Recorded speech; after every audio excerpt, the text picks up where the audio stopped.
really turned into quite a soloist. It's not a surprise because both of her parents are extremely talented musicians, but she's got her own unique gifts, and we're so lucky that she's so willing to share them with us. So Tilly, especially, thank you for welcoming this new little one into our midst today and putting out your hand to him. It just was really lovely. I have been asked to do another announcement. Some of you are in trouble, I gotta say. How many of you have gone on to Realm and uploaded your pictures to the online directory? Raise your hands. Oh my goodness. Is it because technology is scary? Are you afraid? Just haven't gotten around to it. I get it. Would you please, those of you that haven't, there are emails that have come out with really good explicit instructions, and also on page 20 of your bulletin. You know, we really would love to have your pictures online. It's a way for all of us, again, to connect. That's what's really important. So it took me 30 seconds, and I'm pretty technology abled, but for those of you that aren't, it probably shouldn't take you more than a few minutes. So if you will just give those instructions a look, we'd really love to have you online with us. Thank you. Thanks, Meg. And I want to thank Meg for your leadership this morning. Thank you.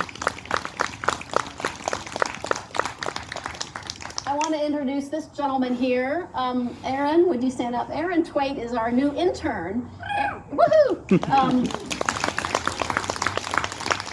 There's a little description of Aaron in the bulletin this morning, but he comes out of Christ Church Woodbury, Episcopal Church in Woodbury, is a student at Luther Seminary, and is interning with us on the way toward becoming a priest in the Episcopal Church. So these are strange days for all of us in lots of ways, and we'll figure out the internship virtually as well. So welcome this morning. I'm really glad we could introduce you in person, Aaron. I'm glad you're here. Rocking those shoes. Don't miss his shoes. Yeah. He's one of us. Aaron will be working with the youth group this year, along with other youth group leaders. And after this worship, the youth will gather on the Labyrinth down the hill. So they'll have a socially distanced kind of first youth group of the year together. Also make note in your bulletin about upcoming worship. We'll continue to do YouTube worship every Sunday, with the exception of September 27th, when we are not doing our own St. David's worship, and we're inviting everyone to participate in the Episcopal Church in Minnesota, our diocesan worship. That's the weekend of our diocesan convention. Our new bishop will be preaching, so we encourage you to tune in that day to Episcopal Church in Minnesota. So I also want to make sure that people know that we are collecting coins for Kenya. There are so many challenges in the world and so much need, and we have had a long-standing partnership with our friends in Kenya. So we have places at the exits to give your coins, checks, PayPal. You know, there are all sorts of ways of giving, but a little bit of our money goes a long way to farmers and students in Kenya. So we really encourage your gifts this morning and going forward. Anything else that I need to? All right. Oh, the ushers will, you're not going to be allowed to just leave quickly.